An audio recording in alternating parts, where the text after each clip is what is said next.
네, 세 번째 코너입니다. 디지털 자산 시장의 전문위원이죠. 김영석 위원 오늘도 자리 나오셨습니다. 안녕하세요. 네, 안녕하세요. 우리나라 지금 거래소 토탈 5대 거래소를 포함해서 코인 거래소들이 상장된 코인들이 한 대략 몇 개 정도 되나요? 일단은 이 전체 개수를 따진다라고 한다면 한 1,000여 종 정도 상장이 되어 있다라고 추산이 되고 1,000개 있습니다. 정도로 추산된다. 예, 그 중에서도 이 5대 거래소에 상장되어 있는 코인이 한 650여 종 된다라고 파악이 되고 있고요. 또 그 중에서도 이 상위 1위, 2위를 다투고 있는 이 빗썸과 업비트가 한 400에서 500개 정도 상장이 되어 있다라고 판단이 되고 있습니다. 이 정도면 상당히 과포화 상태라고 봐야죠. 굉장한 과포화 상태인 거죠. 지금 이 상태에서 뭐 어떤 가치 투자가 사실 실제로 이루어지기도 굉장히 어려운 상황인 거고요. 예. 사실상 비트코인, 이더리움 등을 제외한 나머지 코인의 경우는 상당히 뭐 허수라고 불릴 정도로 거래량이 상당히 미미하잖아요. 그렇죠. 뭐 이런 뭐 가치 투자 실현이 가능할까요? 일단은 이 가상자산 거래소에서 이 상장이 되어 있는 코인을 또 거래한다라고 했을 때 이 일반 투자자들 입장에서는 또 어느 정도 기대하는 그 어떤 수익률이 있다는 말입니다. 특히나 이 주식시장이 아니라 가상자산 시장에서 투자를 또 진행을 하는 투자자의 경우에는 이 주식시장에서 찾아볼 수 없는 그런 어떤 좀 드라마틱한 수익률을 또 원하는 경우가 상당히 많거든요. 근데 이런 어떤 뭐 니즈에도 좀 불구하고 이 비트코인이나 이더리움 등의 메이저 코인, 그걸 메이저 코인이라고 하는데 이 이외에 뭐 예를 들어서 김치코인이라든지 알트코인 이런 코인들 같은 경우에는 이 거래량 자체가 나오지 않기 때문에 사실은 이거는 뭐 가치 투자의 문제를 떠나서 일단 투자를 할 수 있는 어떤 기본 요건이 안 된다라는 그런 비판을 또 받을 수가 있는 겁니다. 이렇게 600개 코인 중에서 거래소들이 공통적으로 교집합이라고 할 수 있는 코인들 몇 개 정도 되나요?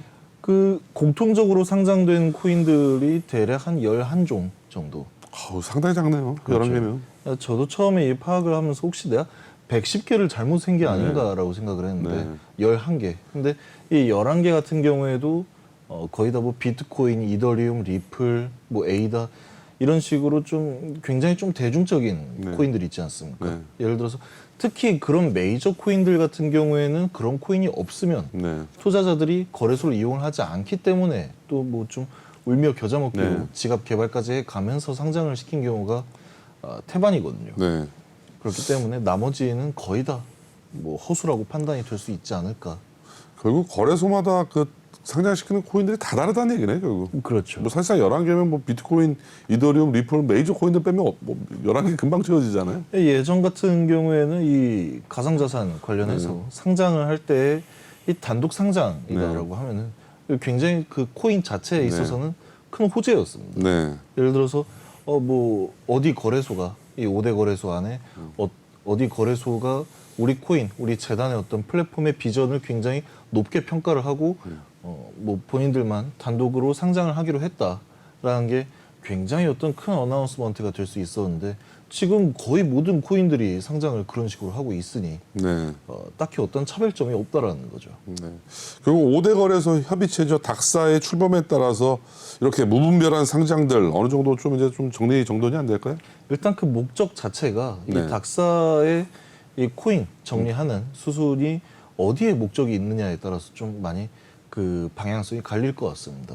이게 정말로 이 가상자산 시장의 어떤 건전화, 투명화, 정상화를 위해서 진행을 하는 어떤 정리 수순이다라고 한다면 또 그 정도로 굉장히 좀 좋은 효과가 나타나겠죠.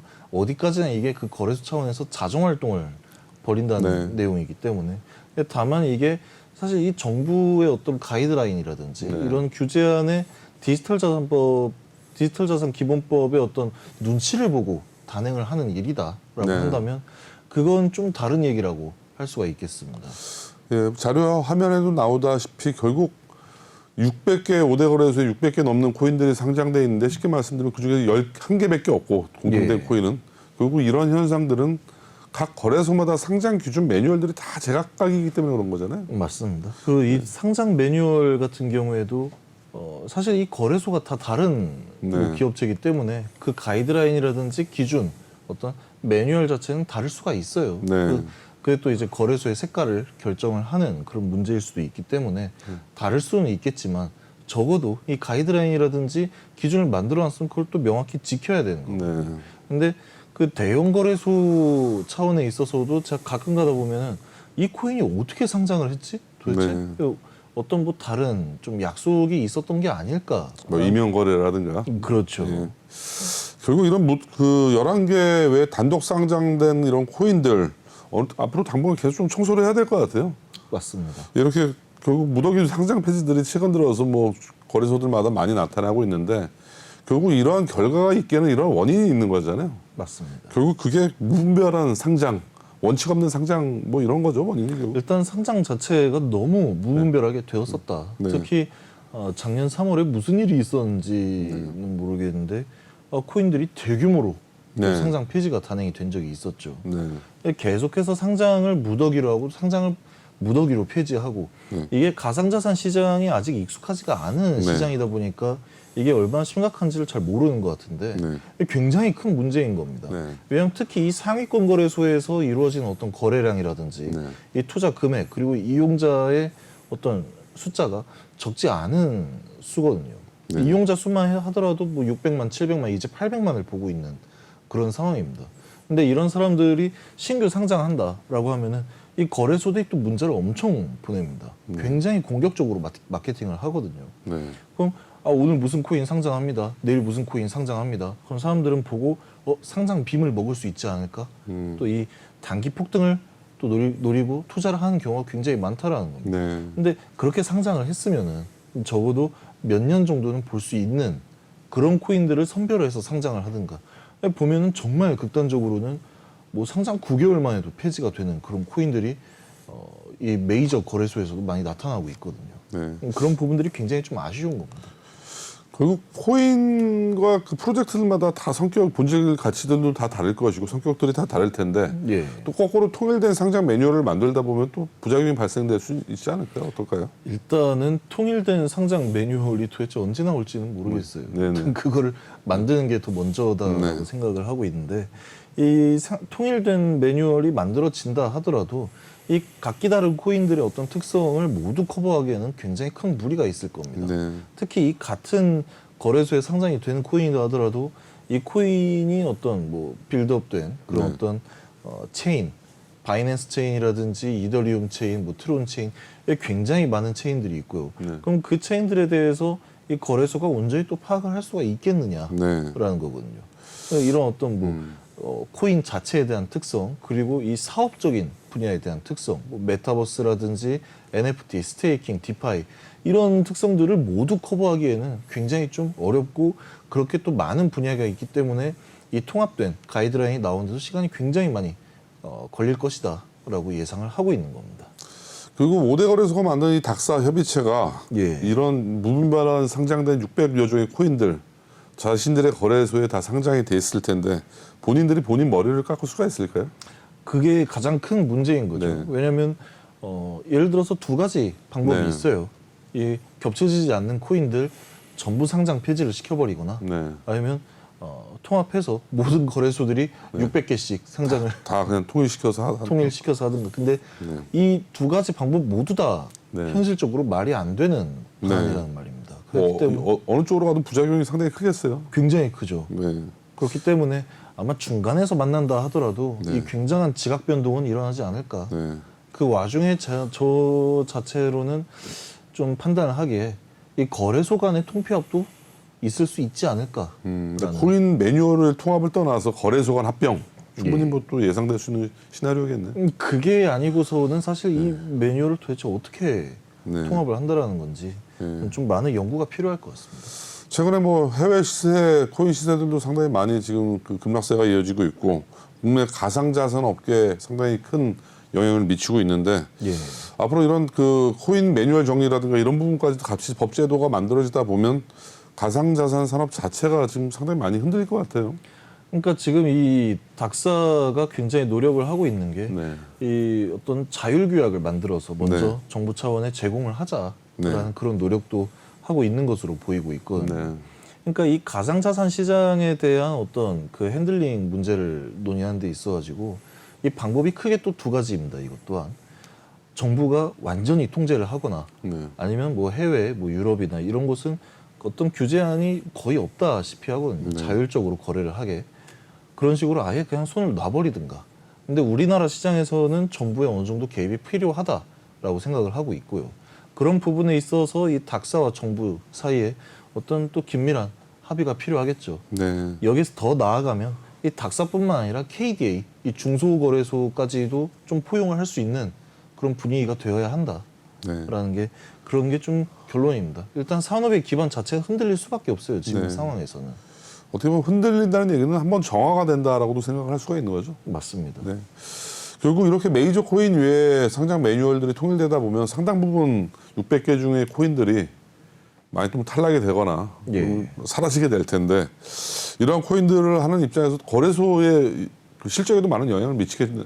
굉장히 예. 많이 미칠 수밖에 없는 거죠. 네. 왜냐하면은 이 거래소에서 정말 단순하게 파악을 해봤을 때에도 이 코인을 많이 상장을 하면 할수록 사람들이 또 많이 몰리게 되겠죠. 네. 그 몰리는 데 있어서 이 순간적으로 거래량에 따른 어떤 거래 수수료도 이 거래소의 주요 수입원 중에 하나인 겁니다. 네. 근데 이런 부분을 또 포기해야 되는 문제도 있고 앞으로 이 상장이라든지 상장 폐지에 관한 어떤 프로세스라든지 이 가이드라인 자체가 굉장히 투명하게 이행이 된다라고 한다면 거래소 차원에서는 그만큼 먹거리가 좀 많이 줄어드는 거죠.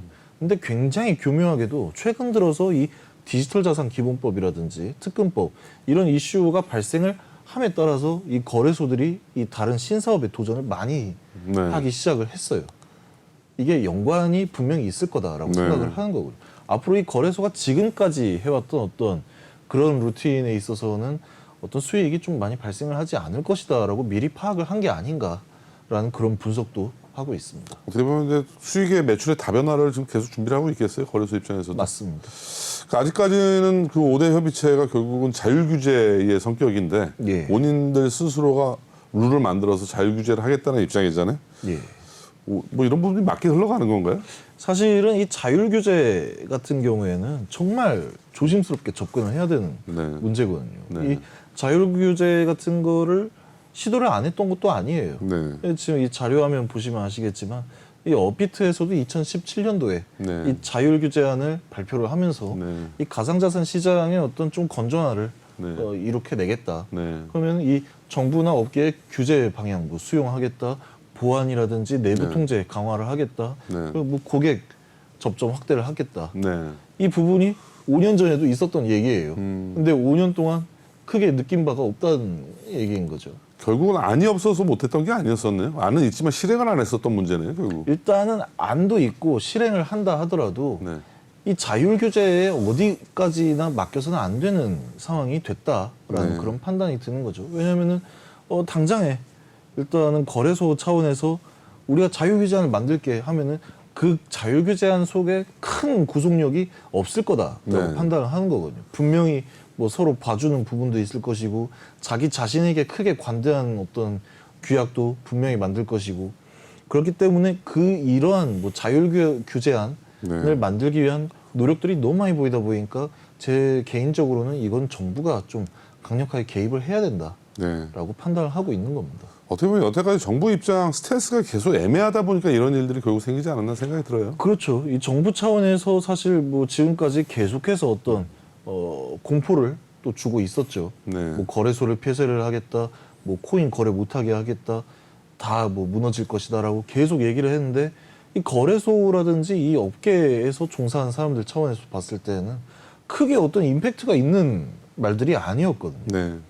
뭐 뒤돌아서면 또 다시 반등을 하게 되고 그 사람들이 얘기했던 거 결국엔 또 이 여론을 굉장히 많이 이용을 하기 때문에 사실 그런 부분에 있어서 크게 겁을 먹지 않았다. 네. 물론 뭐 겁먹으라고 하는 얘기는 아니겠지만 그런 부분에 있어 이 거래소들이 좀 이 위기 의식을 너무 못 느끼지 않았는가라는 그런 생각을 하고 있습니다. 네. 항상 그 코인 시장이 상승세일 때는 전혀 문제가 안 돼요. 항상 이렇게 이제 그 급락장이나 하락장에서는 이런 이제 악유들이 많이 나올 수밖에 없거든요. 예.